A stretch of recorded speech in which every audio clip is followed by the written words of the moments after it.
Veja só, nós temos uma sala, uma casa, temos a cozinha, temos quarto, né? Mas tem um banheiro. O banheiro ele vai à sujeira, e o pastor é o banheiro. Todo problema vai para o pastor. E se você tirar o banheiro da casa, o que é que você vai? Você tem cozinha, você come tudo, e o banheiro? Tem que ter banheiro. Então vocês que não querem pastor, é que vocês não têm banheiro em casa. É meio rústico, mas Paulo diz que uma grande casa tem vaso de honra e vaso de desonra. Os vasos de honra são os que ficam na sala, que ficam na cozinha, tá entendendo? São vasos de honra. Mas o vaso de desonra ele fica lá no banheiro. O banheiro e você precisa de banheiro, você precisa se limpar. Né?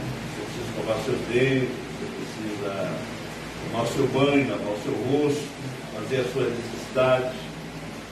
Então, quando você não tem pastor, você anda sujo, você anda problemático. Você não tem ministério quinto, você anda sujo, você anda problemático. E isso que eu estou falando para vocês é a pura verdade. A ovelha sem pastora está cheia de carrapicho na lã. Chega o tempo do inverno, do verão, tem que tosar a ovelha. Se ela não tem pastor, e vem a chuva, ela não consegue nem caminhar, porque além do peso da lã, aí o peso da água, do orvalho. Mas quando ela tem pastor, o pastor tosa ela fica bem leve, né? Tira toda a lã dela. Aí ela precisa de lã só no inverno. Ela não precisa no verão, senão ela morre. Agora, se ela não tem pastor, o lobo pega ela, né? E ela não tem pastor. Então vocês que estão pensando em ficar sem pastor, sem o quinto ministério, pense bem. Quem é que vai tosar? Jesus?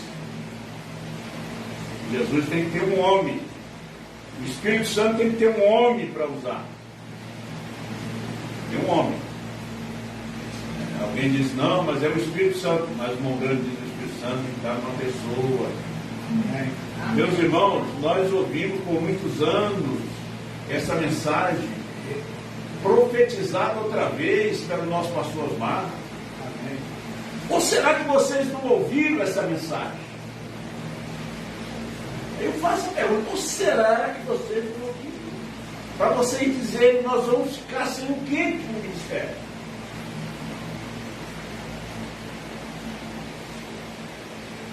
Vocês deveriam pegar como exemplo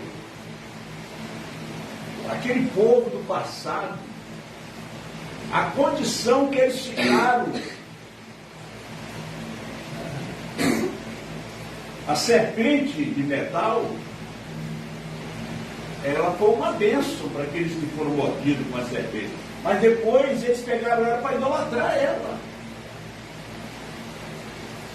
Eles foram idolatrar. E assim sucessivamente. O templo de Salomão, eles esqueceram o Deus de Salomão, foram idolatrar o templo. Quando Jesus disse que destruía aquele templo, em 3 dias ele edificava, eles não entenderam, porque eles eram os crentes carnais. E o profeta disse que crentes carnais não vão entender esta mensagem. Os crentes carnais.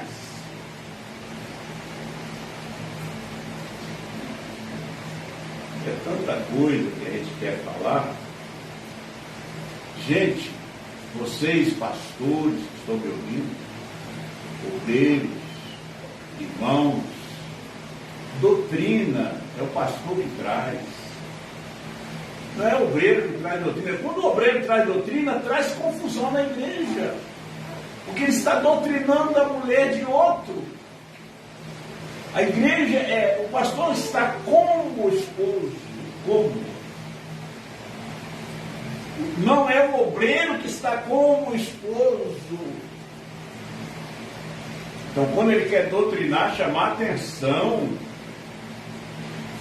daquela igreja, ser evangelista é uma mensagem evangelística. É uma mensagem sobre mistérios que foram revelados. Mas quando se trata de ensinamento, de doutrina, de vida vivida, esse é seu pastor. Lembre bem, vou pregar isso aqui que vai servir para o fulano. Você está errado. Isso aí não é Deus.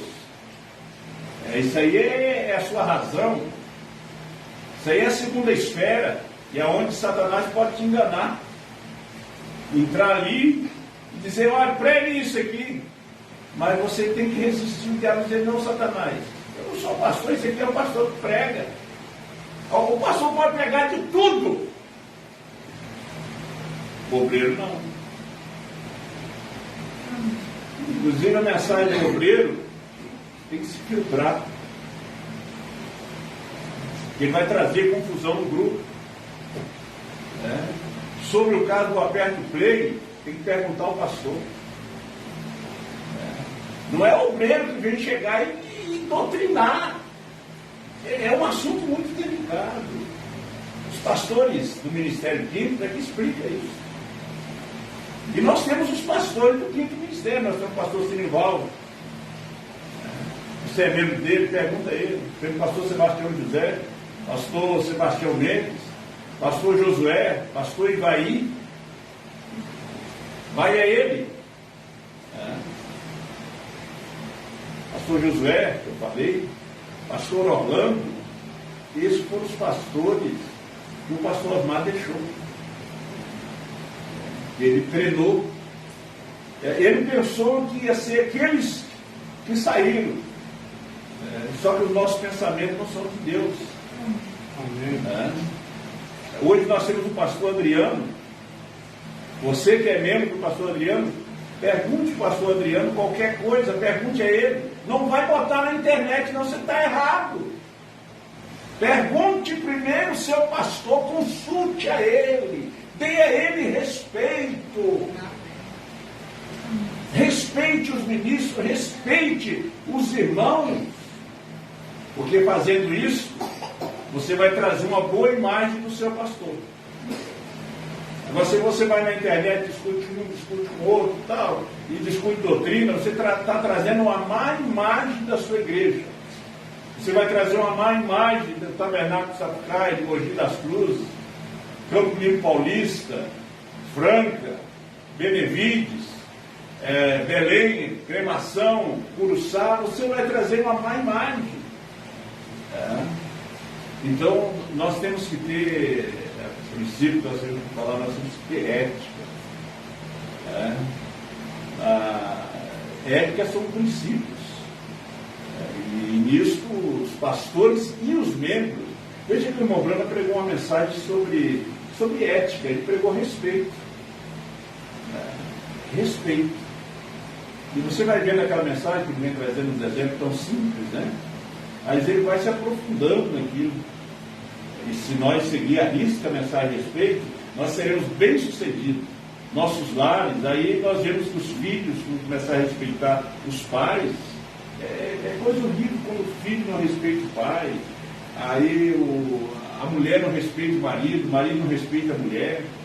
Porque às vezes a mulher, o marido quer que a mulher respeite ele, mas ele não respeita ela. Você quer que o filho te respeite, você não respeita seu filho. Então tem que ter um respeito mútuo. É um lar feliz, é uma família feliz. Você sabia disso? Amém. Todo patrão quer aquele homem para trabalhar com ele. Toda patroa quer aquela mulher para trabalhar com ela. Porque ela segue os princípios da Escritura.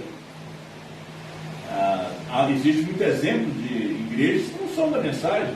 E as pessoas fazem questão de ter aqueles crentes para trabalhar para eles. Porque o que o crente faz? Ele leva a bênção. Aquela empresa prospera. O patrão pensa que ele é um bom negociante. Não, é que ele tem um José ali trabalhando. Quando o José não chegou na casa de Potifar, não houve prosperidade. Quando ele não chegou no Egito, não houve prosperidade. está dizendo, você é um José, você é um filho de Brana. Então você tem que ter prosperidade, o seu lar prospera, porque você tem realmente a bênção. Elias chegou na casa da viúva, não faltou mais água, não faltou mais azeite, não faltou mais farinha. A morte veio, mas teve que sair. Já pensou? A morte chegar e tem que sair e não fazer um enterro no moço? Ela chegou e teve que ir embora. Elias estava ali. A história conta que enquanto Jesus estava em casa, José não podia morrer. Jesus teve que sair para José morrer. Porque a morte não podia entrar, a vida estava ali. Amém. Amém, meus irmãos. Amém.